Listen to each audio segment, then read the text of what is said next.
Hello, আমি স্মৃতি। লেখকের ডায়েরি ইউটিউব চ্যানেলের পক্ষ থেকে সকলকে জানাচ্ছি স্বাগতম।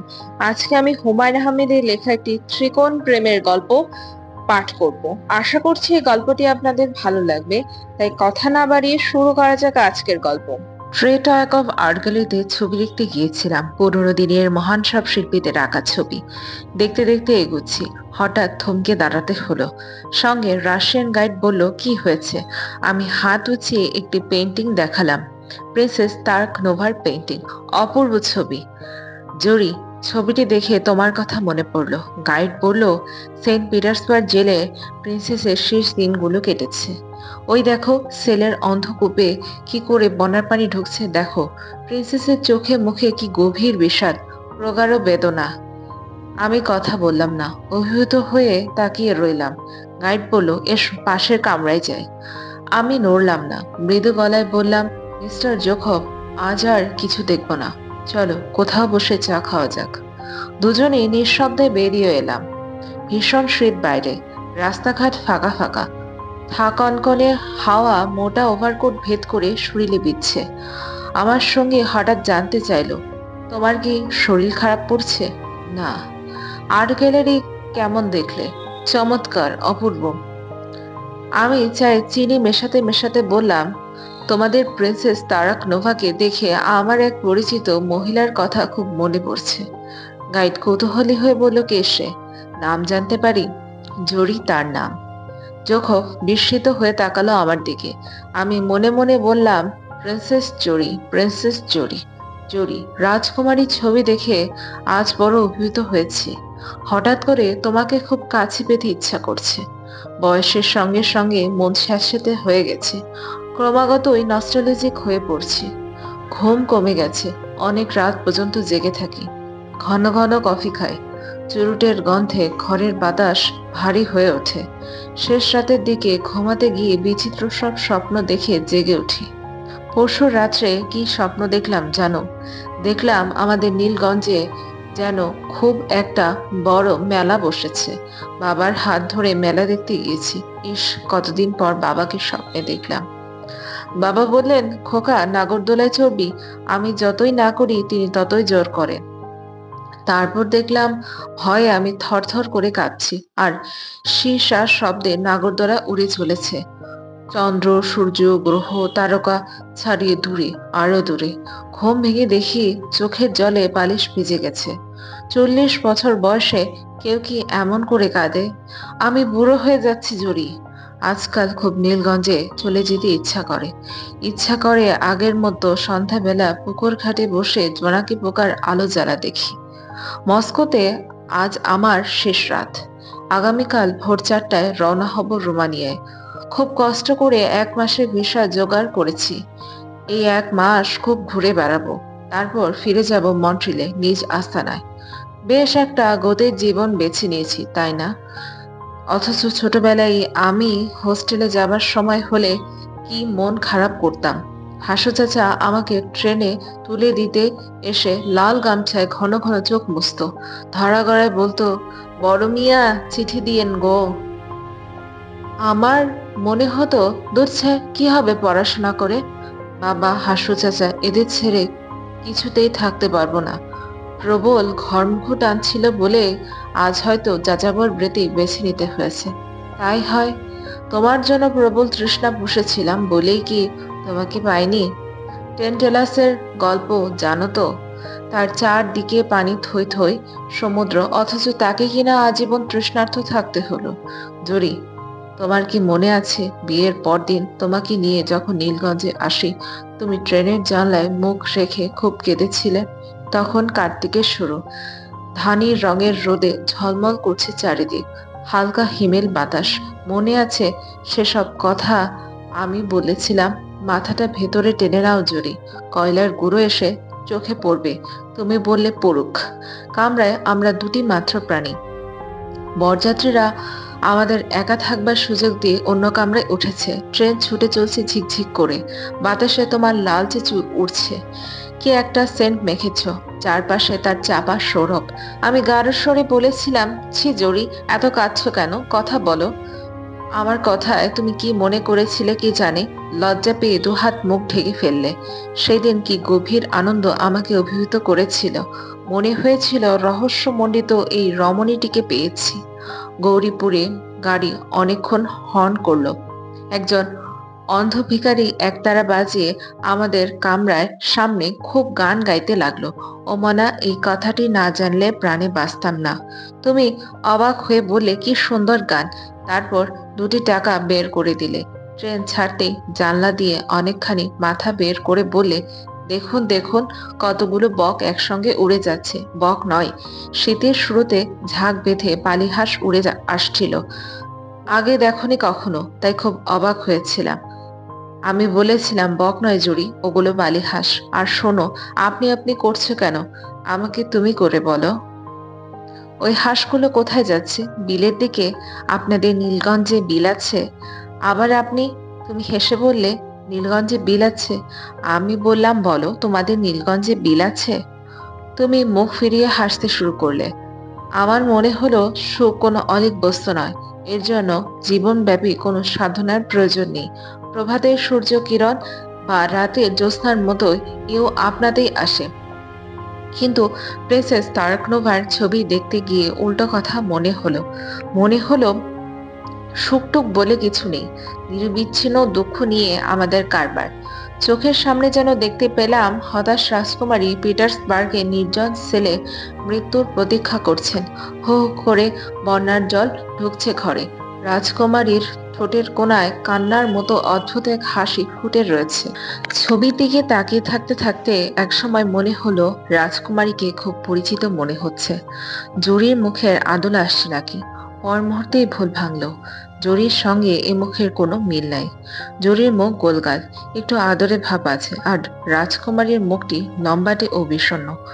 মনে আছে জরি, একবার তোমার একটি পট্রেট করেছিলাম, কিছুতেই মন ভরে না।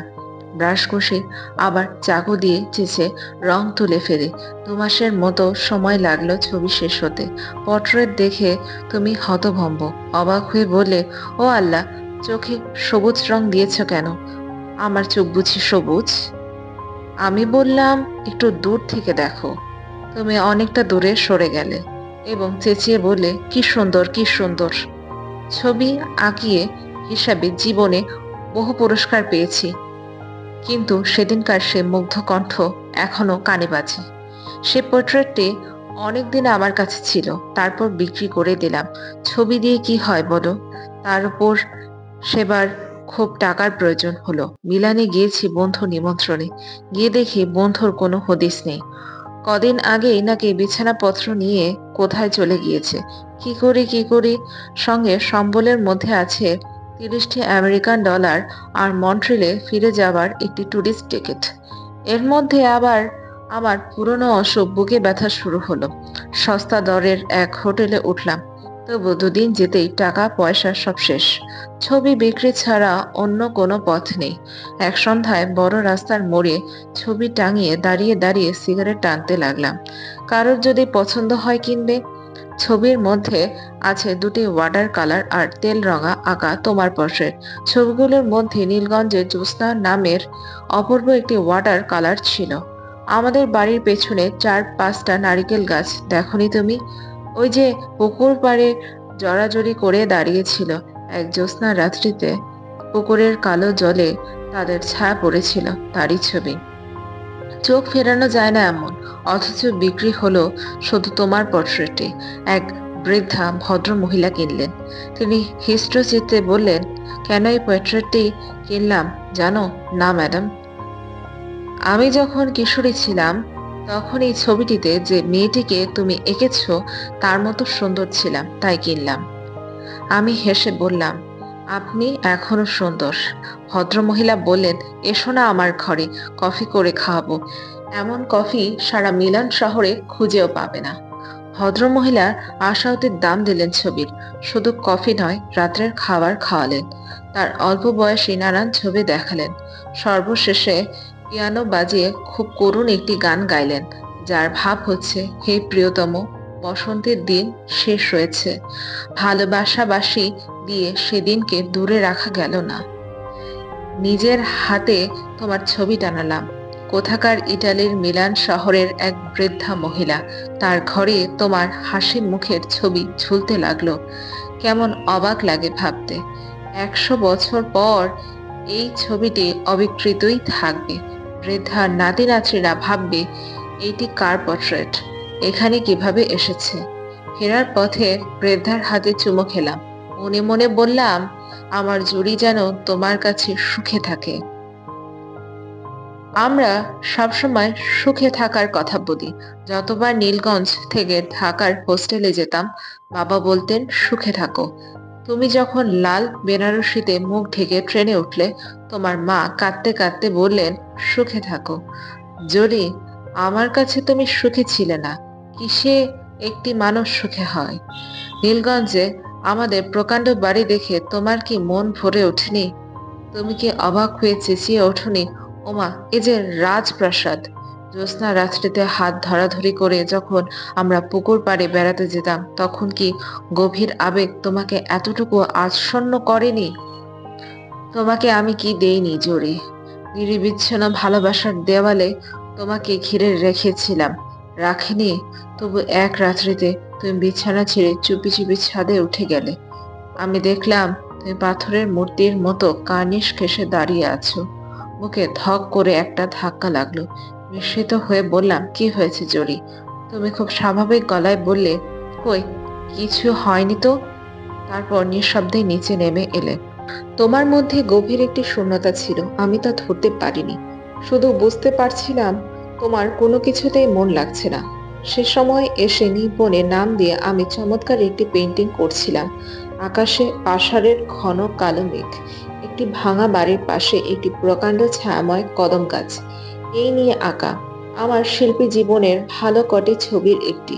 ভেবেছিলাম বিয়ের বছরটি ঘুরে এলে তোমাকে এই ছবি দিয়ে মুগ্ধ করব, কিন্তু ছবি তোমাকে এতটুকু মুগ্ধ করলো না।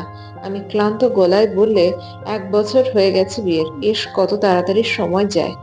তোমার কণ্ঠে কি সেদিন একটি চাপা বিষাদ ধ্বনিত হয়ে উঠেছিল? ক্রমে ক্রমে তুমি বিষণ্ণ হয়ে উঠতে লাগলে। প্রায় মাঝরাতে ঘুম ভাঙলে দেখতাম তুমি জেগে বসে আছো। অবাক হয়ে বলেছি, কি হয়েছে জরি? কই, কিছু হয়নি তো। ঘুম আসছে না। আসছে বলে তুমি আবার কুণ্ডলি পাকিয়ে শুয়ে পড়লে, কিন্তু তুমি জেগে রইলে, অথচ ভান করতে লাগলে যেন ঘুমিয়ে আছো। আমি বললাম, জরি, সত্যি করে বলো তোমার কি হয়েছে? কিছু হয়নি তো। কোথাও বেড়াতে যাবে? কোথায়? কক্সবাজারে যাবে? হোটেল ভাড়া করে থাকবো? ওহ, ভাল লাগে না। আরো অনেকদিন পর এক সন্ধ্যায় ঘন ঘোর হয়ে মেঘ করলো। রাত বাড়ার সঙ্গে সঙ্গে শুরু হলো ঝড়। দরাম শব্দে এক একবার আছড়ে পড়ছে জানলার পায়। বাজ পড়ছে ঘন ঘন। ঘরের লাগোয়া জাম গাছের শোষর শব্দ উঠছে। দুজনে বসে আছে চুপচাপ। তুমি হঠাৎ একসময় বললে, তোমাকে একটা কথা বলি, রাখবে? আমি বিস্মিত হয়ে বললাম, কি কথা? আগে বলো, রাখবে? নিশ্চয়ই রাখবো। তুমি তখন আমাকে তোমার আনিস স্যারের গল্প বললে, যিনি কলেজে তোমাদের অঙ্কের প্রফেসর ছিলেন। খামখেয়ালির জন্য যার কলেজের চাকরিটি গেছে, এখন খুব খারাপ অবস্থায় আছেন, কোনো রকমে দিন চলে। তুমি আমাকে অনুরোধ করলে নীলগঞ্জে নতুন যে কলেজ হচ্ছে সেখানে তাকে একটি চাকরি জোগাড় করে দিতে। তুমি উজ্জ্বল চোখে বললে, আনিস স্যার মানুষ নন, সত্যি বলছি ফেরেশতা। তুমি আলাপ করলেই বুঝবে। আমি বললাম, নীলগঞ্জের কলেজ এখনো তো অনেক দেরি, মাত্র জমি কেনা হয়েছে। হোক দেরি, আনিস স্যার ততদিন থাকবে আমাদের এখানে। নিচের ঘর তো খালিই থাকে। একা মানুষ, কোনো অসুবিধা হবে না। একা মানুষ। মেয়ে আর বউ দুজনেই কেউই বেঁচে নেই। একদিনে দুজন মারা গেছে কলেরায়। আর মজা কি জানো, তার পরদিনই আনিস স্যার এসেছেন ক্লাস নিতে। প্রিন্সিপাল স্যার বললেন, আজ বাড়ি যান, ক্লাস নিতে হবে না। আনিস স্যার বললেন, বাড়িতে গিয়ে করবোটা কি? কে আছে বাড়িতে? আমি বললাম, চিঠি লিখেই কি তোমাদের স্যার আসবেন এখানে? হ্যাঁ, আসবেন। আমি লিখলেই আসবেন? লিখবো স্যারকে? বেশ, লেখো। তুমি সঙ্গে সঙ্গে চিঠি লিখতে উঠে গেলে। সে চিঠি শেষ হতে অনেক সময় লাগলো। বসে বসে দেখলাম অনেক কাটাকুটি করলে, অনেক কাগজ ছিঁড়ে ফেললে এবং এক সময় চিঠি শেষ করে হাসি মুখে উঠে এলে। তোমাকে সে রাতে ভীষণ উৎফুল্ল লাগছিল। লিখতে লিখতে কেমন যেন লাগছে। এখন প্রায় মধ্যরাত্রি, তবু ইচ্ছে হচ্ছে রাস্তায় একটু হেঁটে বেড়াই। নিশিরাত্রে নির্জন রাস্তায় হেঁটে বেড়াতে আমার বেশ ভালো লাগে। তুমি কি দস্তয়েভস্কির রূপালী রাত্রি পড়েছো? রূপালী রাত্রিতে আমার মতো একজন নিশি পাওয়া লোকের গল্প আছে। জুরি, তোমাদের স্যার কবে যেন উঠলেন আমাদের বাড়িতে। দিন তারিখ এখন আর মনে পড়ছে না। শুধু মনে পড়ছে মাঝ বয়সে একজন ছোটখাটো মানুষ ভোরবেলা এসে খুব হইচই শুরু করেছিলেন। চেঁচিয়ে রাগী ভঙ্গিতে ডাকছিলেন, সুলতানা, সুলতানা। তুমি ধড়মড় করে জেগে উঠলে। ও আলু, কি কাণ্ড! স্যার এসে পড়েছেন। এই বলে খালি পায়ে ছুটতে ছুটতে নিচে নেমে এলে। আমি জানলা দিয়ে মুখ বাড়িয়ে দেখলাম তুমি পা ছুঁয়ে সালাম করছো, আর তোমার স্যার বিরতিতে ভ্রু কুঁচকে বিড়বিড় করে কি যেন বলছেন। খানিক পরে দেখলাম তিনি খুব হাসছেন, সেই সঙ্গে লাজুক ভঙ্গিতে তুমিও হাসছো। তুমি খুশি হয়েছিলে তো? নিশ্চয় হয়েছিলে। আমি স্টুডিওতে বসে তোমার গভীর আনন্দ অনুভব করতে পারছিলাম। একটি তীব্র ব্যথা আমাকে আচ্ছন্ন করে ফেলেছিল। সেদিন আমার আত্মহত্যার কথা মনে হয়েছিল, অথচ তোমার স্যার ঋষিতুল্য ব্যক্তি ছিলেন। এমন সহজ, এমন নির্লোভ লোক আমি খুব কমই দেখেছি। কোনো কিছুর জন্যই কোনো মোহ নেই, এমন নির্লিপ্ততা কল্পনাও করা যায় না। জুরি, তুমি ঠিক লোকের প্রেমেই পড়েছিলে। এমন মানুষকে ভালোবেসে দুঃখ পাওয়াতেও আনন্দ। তোমার স্যার ফেরেশতা ছিলেন, কিন্তু জুরি, আমি তো ফেরেশতা নই। আমার হৃদয়ে ভালোবাসার সঙ্গে সঙ্গে গ্লানি ও ঘৃণা আছে। আমি সত্যি একজন সাধারণ মানুষ। সময় কাটতে লাগলো। আমি শামুকের মতো নিজেকে গুটিয়ে নিলাম। অনেকগুলো ছবি আঁকলাম সে সময়। তোমার পোর্ট্রেটও সে সময় করা। পোর্ট্রেটে সেটিং দেবার জন্য ঘন্টা খানিক বসতে হতো তোমাকে। তুমি হাসি মুখে এসে বসতে, কিন্তু অল্পক্ষণ পরেই ছটফট করতে উঠতে। এই রে, স্যারকে চা দেওয়া হয়নি, একটু দেখে আসি। 1 মিনিট প্লিজ। আমি তুলি হাতে তোমার ফেরার প্রতীক্ষা করতাম। 1 কাপ চা তৈরি করতে প্রচুর সময় লাগতো তোমার। মাঝে মাঝে আসতেন তোমার স্যার। অর্ধ সমাপ্ত ছবিগুলো দেখতেন খুঁটিয়ে খুঁটিয়ে এবং বলতেন, ছবি আমি ভালো বুঝি না, কিন্তু আপনি যে সত্যি ভালো আঁকেন তা বুঝতে কষ্ট হয় না। তার প্রশংসা আমার সহ্য হতো না। আমি হাত গুটিয়ে বসে থাকতাম। তিনি বলতেন, আপনি আঁকুন, আমি দেখি কি করে ছবি আঁকা হয়। আমি কারোর সামনে ছবি আঁকতে পারি না। তবু তোমার স্যার বসে থাকতেন। তীব্র ঘৃণায় আমি কতবার তাকে বলেছি, এখানে বসে আছেন কেন? বাইরে যান। কোথায় যাব? নদীর ধারে যান, জরিকে সঙ্গে নিয়ে যান। কাজের সময় বিরক্ত করছেন কেন আপনি? অপমানে তোমার মুখ কালো হয়ে উঠত। থমথমে সরে বলতে, চলুন স্যার, আমরা যাই। ক্রমে ক্রমে তুমি সরে পড়তে শুরু করলে। পরিবর্তনটা খুব ধীরে হচ্ছিল। সেজন্যই ঠিক বলতে পারবো না কখন থেকে তুমি আমাকে ঘৃণা করতে শুরু করলে। ব্যক্তিগত হতাশা ও বঞ্চনা, এই দুই মিলিয়ে মানসিক দিক দিয়ে অনেক আগেই অসুস্থ হয়ে পড়েছিলাম। সে অসুস্থ ছড়িয়ে পড়লো শরীরে। এক নাগাড়ে জ্বর চলল দীর্ঘদিন। ঘুম হয় না, বুকের মধ্যে এক ধরনের ব্যথা অনুভব করি, তীব্র যন্ত্রণা। অসুখ বিসুখে মানুষ খুব অসহায় হয়ে পড়ে। সে সময় একটি শূকর স্পর্শের জন্য মন কাঁদে, কিন্তু তুমি আগের মতোই দূরে দূরে রইলে। যেন ভয়ানক একটি ছোঁয়াচের রোগে আমি শয্যাশায়ী। ছোঁয়াচে বাঁচিয়ে না চললে সমূহ বিপদ। তোমার স্যার আসতেন প্রায়। আমি তার চোখে গভীর মমতা টের পেতাম। তিনি আমার কপালে হাত রেখে নরম গলায় বলতেন, একটি গল্প পড়ে শোনাই আপনাকে, আপনার ভালো লাগবে। আমি রেগে গিয়ে বলতাম, একা থাকতেই আমার ভালো লাগবে। আপনি নিচে যান। কেন বিরক্ত করছেন? এত অস্থির হচ্ছেন কেন? আমি একটু বসি এখানে, কথা বলি আপনার সঙ্গে। না না, অসহ্য। আপনি জরির সঙ্গে কথা বলুন। আমার অসুখ সরে না কিছুতে। বাবার বন্ধু শশধর ডাক্তার রোজ দুবেলা আসেন আর গম্ভীর হয়ে মাথা নাড়েন। বারবার জিজ্ঞাসা করেন, হাঁপানির টান ওঠে নাকি বাবা? হাঁপানি তোমাদের বংশের অসুখ। তোমার দাদার ছিল, তোমার বাবারও ছিল। শ্বাস নিতে কোনো কষ্ট টের পাও? একটু যেন পাই। ডাক্তার চাচা একটি মালিশের শেষে দিলেন। শ্বাসের কষ্ট হলে অল্প অল্প মালিশ করবে। সাবধান, মুখে যেন না যায়। তীব্র বিষ। ছোট একটি শিশিতে ঘন কৃষ্ণ বনক তরল বিষ। আমি মন্ত্রমুগ্ধের মতো সেই শিশিটার দিকে তাকিয়ে রইলাম। ডাক্তার চাচা চলে যেতে তোমাকে ডেকে বললাম, জুড়ি, এই শিশিটিতে কি আছে জানো?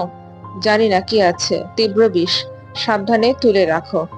তোমাকে কেন বললাম এ কথা কে জানে, কিন্তু বলবার পর দারুণ আত্মপ্রসাদ হলো।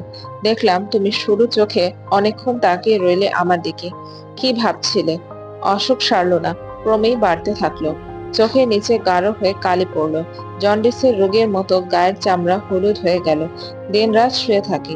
কত কি মনে হয়, কত সুখ স্মৃতি, কত দুঃখ, জাগানিয়া ব্যথা, স্লথ সময় কাটে।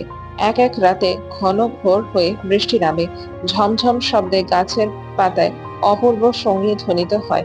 শুয়ে শুয়ে শুনি তুমি নিচের ঘরে বৃষ্টির সুরের সঙ্গে সুর মিলিয়ে গান করছো। আহ, কি সব দিন কাটছে! কি একটি প্রশস্ত ঘর, তার এক প্রান্তে প্রাচীনকালের প্রকাণ্ড একটি পালঙ্ক, সেখানে শয্যা পেতে রাত দিন খোলা জানলার দিকে তাকিয়ে থাকা। কি বিশ্রী জীবন! ডাক্তার চাচা কতবার আমার মুখের ওপর ঝুঁকে পড়ে বলেছেন, কেন তোমার অসুখ সারে না, বলো কেন? আমি কি করে বলবো? যাও, হাওয়া বদল করে এসো, বৌমাকে নিয়ে ঘুরে আসো কক্সবাজার থেকে। আচ্ছা, যাব। আচ্ছা নয়, কালই যাও, সন্ধ্যায় ময়মনসিংহ এক্সপ্রেসে। এত তাড়া কিসের? তাড়া আছে, আমি বলছি বৌমাকে সব ব্যবস্থা করতে। ডাক্তার চাচা সেদিন অতিরিক্ত ব্যস্ত হয়ে ডাকলেন, ও বৌমা, বৌমা! তুমি তো প্রায় সময় থাকতে না, সেদিনও ছিলে না। ডাক্তার চাচা অনেকক্ষণ অবাক হয়ে তাকিয়েছিলেন সেদিন। শুধু কি তিনি, এবাড়ির সবকটি লোক কৌতূহলী হয়ে দেখতো আমাকে। আবুর মা গরম পানির বোতল আমার বিছানায় রাখতে রাখতে নেহাত যেন কথার কথা এমন ভঙ্গিতে বলতো, বিবি সাহেব নদীর পাড়ে বেড়াইতে গেছেন। আমি বলতাম না কিছুই। অসহ্য বোধ হলে বিশেষ শিশুটির দিকে তাকাতাম, যেন সেখানে প্রচুর সান্ত্বনা আছে। যদি আমাদের এই বংশে অনেক অভিশাপ আছে। আমার দাদা তার অবাধ্য প্রজাদের হাতে খুন হয়েছিল। আমার মার মৃত্যু রহস্যময়। লোকে বলে তাকে নাকি বিষ খাইয়ে মারা হয়েছিল। আমার সারাক্ষণ মনে হতো পূর্বপুরুষের পাপের প্রায়শ্চিত্ত আমাকে করতে হবে। জুরি, আমার জুরি, আহ, কতদিন তোমাকে দেখি না। তোমার গোলগাল আদুরে মুখ কি এখনো আগের মতো আছে? না, তা কি আর থাকে। জীবন তো বহতা নদী, মাঝে মাঝে তোমার জন্য খুব কষ্ট হয়। ইচ্ছা হয় আবার নতুন করে জীবন শুরু করতে। ট্রেনে করে তুমি প্রথমবারের মতো নীলগঞ্জে আসছো, সেখান থেকে এই যে গৌরীপুরে ট্রেন থেমে থাকলো অনেকক্ষণ। একজন অন্ধভিখারী একতারাবাজি করুণ সুরে গাইল, ও মনা, এই কথাটা না জানলে প্রাণী বাঁচতাম না। ও মনা, ও মনা, তুমি ভিখারিকে 2টি টাকা দিলে। তোমার কথা মনে হলে কষ্ট হয়। ভালোবাসার কষ্ট আমার চেয়ে বেশি কে আর জানবে বলো? তোমার ব্যথা আমি সত্যি সত্যি অনুভব করেছিলাম। তোমার স্যার যেদিন নিতান্ত সহজ ও স্বাভাবিক ভঙ্গিতে বললেন, সুলতানা, আমার সুটকেসটা গুছিয়ে দাও, আমি ভরে যাচ্ছি, তখন তোমার চোখে জল টলমল করে উঠল। তোমার স্যার সেদিকে লক্ষ্য করলেন না। সহজ ভঙ্গিতে এসে বললেন তোমার বিছানার পাশে, গাঢ় স্বরে বললেন, আপনি জুরিকে নিয়ে সমুদ্রের তীরে কিছুদিন থাকুন, ভালো হয়ে যাবেন। আমি বললাম, না না, আমি যাব না। সমুদ্র আমার ভালো লাগে না। আপনারা দুজনে যান। সমুদ্র তীরে সবসময় দুজন করে যেতে হয়। এর বেশিও নয়, এর কমও নয়। তোমার স্যার তৃপ্তির হাসি হাসতে লাগলেন। তুমি মাথা নিচু করে দাঁড়িয়ে রইলে, একটি কথাও বললে না। আমি দেখলাম খুব শান্ত ভঙ্গিতে তুমি তোমার স্যারের সুটকেসটা গুছিয়ে দিলে। রাস্তায় খিদে পেলে খাবার জন্য এক গাদা কি সব তৈরি করে দিলে। তিনি বিদায় নিলেন খুব সহজভাবেই। ঘর থেকে বেরিয়ে একবারও পিছনে ফিরে তাকালেন না। তুমি মূর্তির মতো গেটের সামনে দাঁড়িয়ে রইলে। যদি তুমি ভুল লোকটিকে বেছে নিয়েছিলে। এইসব লোকের কোনো পিছুটান থাকে না। নিজ স্ত্রী কন্যার মৃত্যুর পরদিন যে ক্লাস নিতে আসে, তাকে কি আর ভালোবাসার শেকলে বাঁধা যায়? তোমার স্যার চলে যাবার দিন আমি তোমাকে তীব্র অপমান করলাম। বিশ্বাস করো, ইচ্ছা করে করিনি। তোমার স্যার যখন বললেন আপনার কাছে একটি জিনিস চাইবার আছে, আমি চমকে উঠে বললাম, কি জিনিস? আপনার আঁকা একটি ছবি নিতে চাই। হাত জোর করে প্রার্থনা করছি, নিশ্চয় আপনার পছন্দ মতো ছবি আপনি উঠিয়ে দিন। যে কোনো ছবি, যেটা আপনার ভালো লাগে। তিনি ব্যস্ত হয়ে আমার স্টুডিওর দিকে চলে গেলেন। আমি তোমার চোখে চোখ রেখে বললাম, স্যার কোন ছবিটি নেবেন জানো তুমি? না স্যার, নেবেন তোমার পোর্ট্রেট। তিনি কিন্তু নিলেন অন্য ছবি, জল রঙে আঁকা এসো বনে। তাকে দেখি অপমানে তোমার মুখ নীল হয়ে গেছে। তীব্র ঘৃণা নিয়ে তুমি আমার দিকে তাকালে। সেসব পুরনো কথা তোমার কি মনে পড়ে? বয়স হলে সবাই তো নস্টালজিক হয়, তুমি হওনি? কুটিল সাপের মতো যে ঘৃণা তোমার বুকে কিলবিল করে উঠেছিল, তার জন্য তোমার কি কখনো কাঁদতে ইচ্ছা হয় না? তুমি কাঁদছো, এই ছবিটি বড় দেখতে ইচ্ছা করে। তোমার স্যার চলে যাবার পর তুমি কি করবে তা কিন্তু আমি জানতাম জরি। তোমার তো এছাড়া অন্য কোনো পথ ছিল না। মিছিমিছি তুমি সারা জীবন লজ্জিত হয়ে রইলে। আমি তোমাকে চন্দ্রনাথ পাহাড়ে বেড়াতে নিয়ে যেতে চেয়েছি, তুমি বলেছ না। তোমাকে কিছুদিন তোমার বাবা মার কাছে রেখে আসতে চেয়েছি, তুমি কঠিন স্বরে বলেছ না। কতবার বলেছি বাইরে থেকে ঘুরে এলে তোমার মন ভালো থাকবে, তুমি শান্ত স্বরে বলেছ আমার মন ভালোই আছে। আমি জানতাম ঘৃণার দেয়ালে বন্দী হয়ে একজন মানুষ বেশি দিন থাকতে পারে না। তোমার সামনে দুটি মাত্র পথ, এক মরে যাওয়া, আর দুই, কিন্তু মরে যাওয়ার মতো সাহস তোমার ছিল না। কাজে দ্বিতীয় পথ যা তুমি বেছে নেবে তার জন্য আমি অপেক্ষা করছিলাম। এও এক ধরনের খেলা। আমি জানতাম তুমি এবারও পরাজিত হবে, পরাজয়ের মধ্যে আসবে জয়ের মালা। উৎকণ্ঠায় দিন কাটাতে লাগলাম। কখন আসবে সেই মুহূর্তটি? সে সময় আমি নিজেকে ঠিক রাখতে পারবো তো? সেই মুহূর্তটির কথা তোমার কি মনে পড়ে কখনো? ঘন হয়ে শীত পড়ছে, শরীর খানিক সুস্থ বোধ হওয়ায় আমি কম্বল মুড়ি দিয়ে বসে আছি। সন্ধান মেলাতে ঘরে আলো দিয়ে গেল। তারও কিছু পর তুমি এলে চা নিয়ে। চায়ের পেয়ালা এগিয়ে দিতে গিয়ে চা ছলকে পড়লো মেঝেতে। বিড়বিড় করে তুমি কি যেন বললে। আমি তাকালাম টেবিলের দিকে, বিশেষ সে শিশিটি নেই। তুমি অপলকে তাকিয়েছিলে আমার দিকে। আমি হেসে হাত বাড়িয়ে দিলাম চায়ের পেয়ালার জন্য। তুমি জ্ঞান হারিয়ে এলিয়ে পড়লে মেঝেতে। হেরে গেলে জুরি। তোমাকে এরপর খুব সহজেই জয় করা যেত, কিন্তু আমি তা চাইনি। সব ছেড়ে ছুড়ে চলে এলাম। অল্প কদিন আমরা বাঁচি, তবু এই সময় কত সুখ দুঃখ আমাদের আচ্ছন্ন করে রাখে, কত গ্লানি কত আনন্দ আমাদের চারপাশে নেচে বেড়ায়, কত শূন্যতা বুকের ভেতরে হা হা করে। জরি, এখন গভীর রাত্রি, আর কিছুক্ষণের মধ্যে পেট্রোল এসে দরজায় নক করবে। বিমান কোম্পানির মিনিবাস এসে দাঁড়াবে দোরগোড়ায়। আবার যাত্রা শুরু। আবার হয়তো কোনো এক পেন্টিং এর সামনে দাঁড়িয়ে তোমার কথা মনে পড়বে। আবার এরকম লম্বা চিঠি লিখবো, কিন্তু সেসব চিঠি কখনো পাঠাবো না তোমাকে। যৌবনে হৃদয় যে উত্তাপ তোমাকে স্পর্শ করতে পারিনি, আজ কি আর তা পারবে? কেন আর মিছে চেষ্টা? আর এখানে শেষ হয় হুমায়ুন আহমেদের এই প্রেমের গল্পটি। আশা করছি এই গল্পে আপনারা বুঝতে পেরেছেন শুধু কাছে নয়, দূরে থেকেও একজন মানুষকে ভালোবাসা যায়। এই গল্পটি যদি আপনাদের ভালো লেগে থাকে, অবশ্যই আমার চ্যানেলকে লাইক, কমেন্ট, সাবস্ক্রাইব এবং শেয়ার করতে ভুলবেন না। আজ এখানেই বিদায় নিচ্ছি আমি স্মৃতি। পরবর্তীতে নতুন কোনো গল্প নিয়ে আবারও আপনাদের মাঝে হাজির হব। বিদায়।